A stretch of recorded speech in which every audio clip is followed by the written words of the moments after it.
Do you ever just get like the intense urge to make a pie, even though that's not like super your forte or something you've done a lot, but you're just like, I just need to make a pie?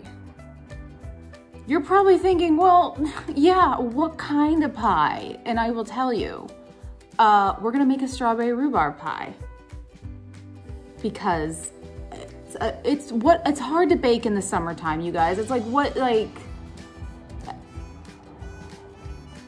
so the first time I tried a strawberry rhubarb pie, I was a kid, pretty sure it was a store-bought pie, and I remember it being disgusting, like bitter, gross. Like who would like this? What type of person would feed this to a child? Flash forward a couple years, well, a couple years, like I'm an adult now. This was maybe like 2 years ago, so many years later. One of my friends in North Carolina was like, oh, strawberry rhubarb pie, that's my favorite pie, it's my favorite dessert. You should make one. Because, you know, I'm always taking baking requests and things like that. And I had such a rage build in me from that request.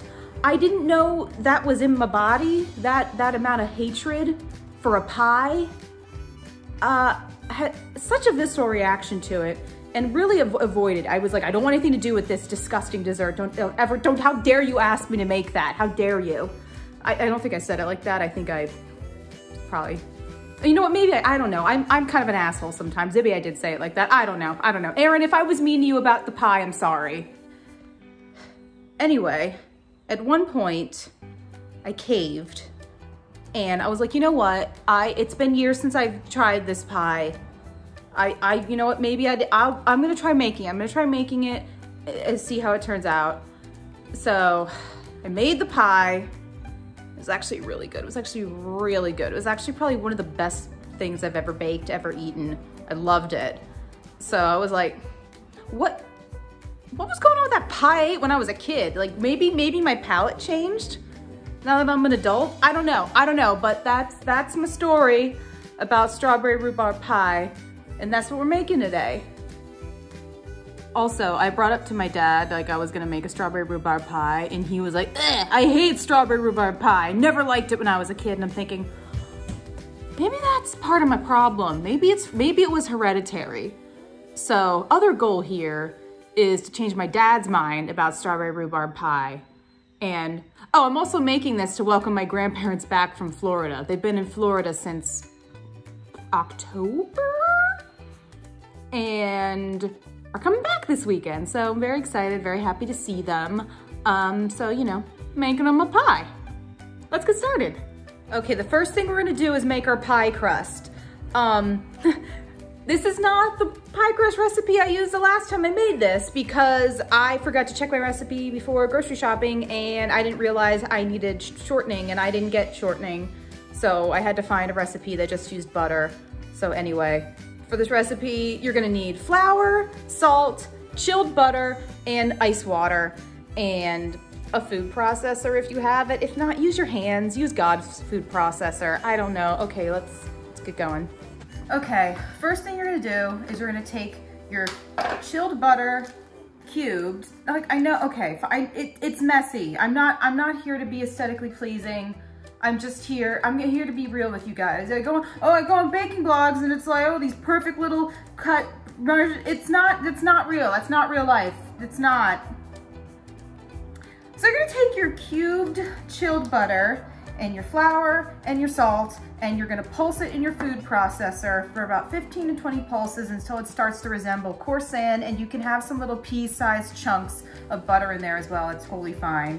And just, you know, obviously I don't have one of those fancy pants food processor that has a little flute at the top where you can put stuff in while you're blending. I just have this Ninja thing.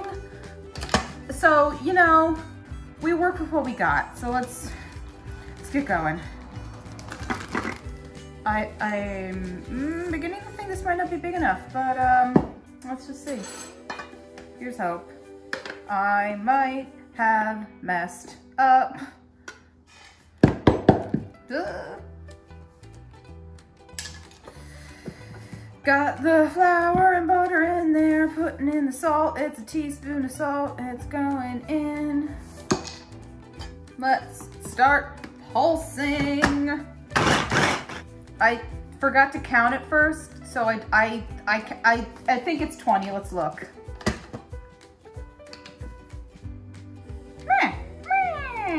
Okay, cool. All right, so next we're gonna need 8 to 10 tablespoons of ice water. I have my iced water right here, and you're gonna add it 1 tablespoon at a time and pulse it about 5 to 6 times between additions just to see how she's looking. Start doing that. This would be the point where it'd be great to have one of those fancy food processors with like the little flute or the chute on top to just so I don't have to keep taking lid off and put the, you know what, we don't have that, so we're gonna make do. You're probably like, hey, why don't you just add all the water at once? Well, because if we add too much at once, it's gonna not be good, because you can always add more, but you can't take away. We're on to number 3.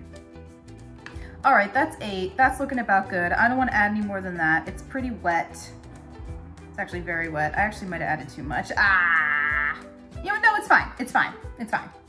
So I'm going to flour the surface, then dump this out and roll it into 2 balls.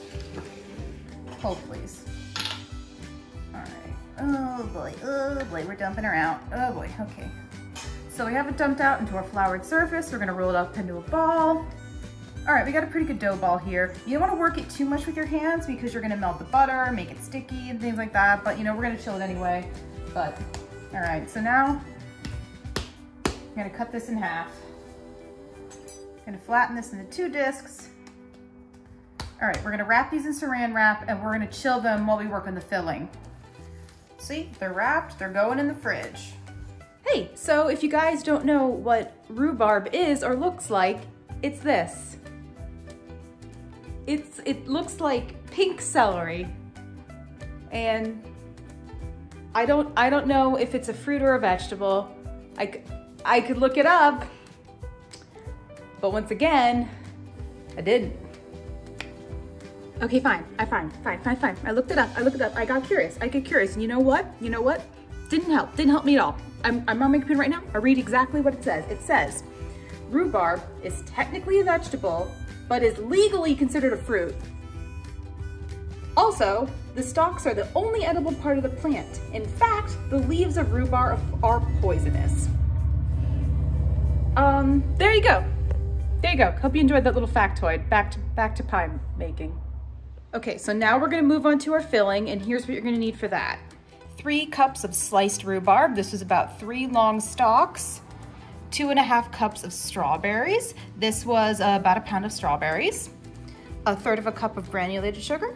1/3 cup of brown sugar. Yeah. 1/4 cup of cornstarch. 1/4 teaspoon of salt. 1/2 teaspoon of vanilla. Yeah, you got it. One thing that the recipe called for that I forgot to get was a tablespoon of orange juice. I forgot. I forgot to get an orange or anything, but I have lemonade. I'm gonna it's just a tablespoon. It's just some type of, I'm gonna use lemonade because that's what I have, and it's just to add a little bit of acidity and some, I don't know. All right, gang, to prepare the filling, we're pretty much just gonna dump all that shit I just showed you into a bowl and mix it up. Let's do that. You like how I almost dumped the strawberries everywhere?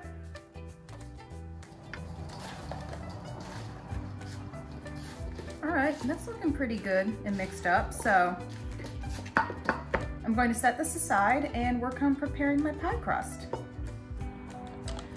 So speaking of things that I used to hate as a kid, but I love now, black licorice. Anyone else just suddenly just really love black licorice? Or is it just me? So good. Okay guys, now we're going to prepare our pie dish. So I have my 9-inch pie dish right here, and I have my dough ready. So pretty much we're gonna roll out our pie dough into about a 12-inch circle, and then we're gonna put that in our pie dish. So let's see if I can make this work. So I have my fancy pants rolling pin. I've read that a 1/8 inch thickness on a pie crust is ideal. My little measure, I think it's European, so it doesn't come in like proper inch increments. So it's like 1/6 of it. It's fine, whatever. We're gonna go with it. We're gonna go with it. Okay, I got this rolled out. You know what? It's not, what is a circle? What is a circle?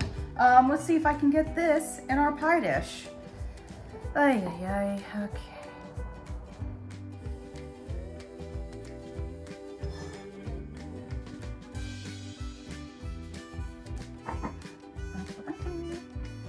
Okay, so obviously I have parts, it's uneven, but that's okay.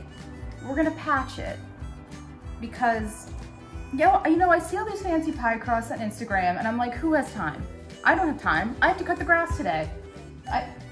What we're gonna do is we're just gonna take a knife, cut the bits where we have extra, and just do a little bit of patching, you know?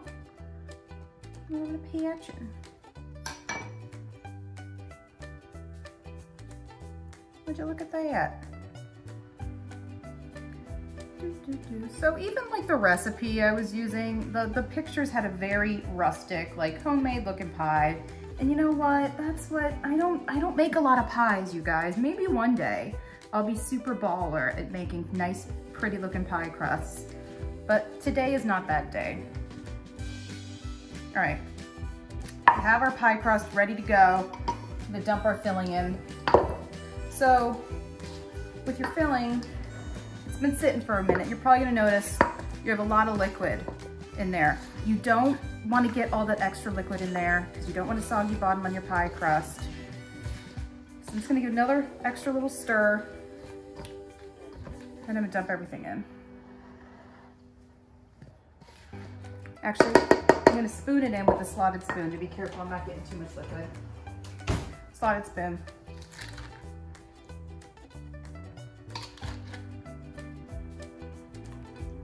Forgot to preheat the oven, 400 degrees. Okay, only since it's so hot and I don't want my pie crust to get too warm, I'm gonna stick this in the fridge while I work on the next part. Okay, so now we're gonna work on the lattice top of the pie. And if you don't know what that means, that's pretty much that kind of fancy pants little woven top you see on some pies. My recommendation would be to make sure the dough you're working with is very chilled. The more chilled your dough is, the easier it's going to be to work with. The last time I tried doing this, it turned into a big old mess, but you know what? Practice makes perfect. So you're gonna roll out your pie dough like you did the last time. Okay, that's looking pretty rolled out. We're gonna cut 1-inch strips. I'm just gonna eyeball this because I'm lazy and you know what? Rustic. Okay, we got some strips. Let's get our pie out of the fridge. Start working. Excuse me, Ripples. I've yet to figure out the best way to do this. I'm just gonna go for it. Let's see what happens here.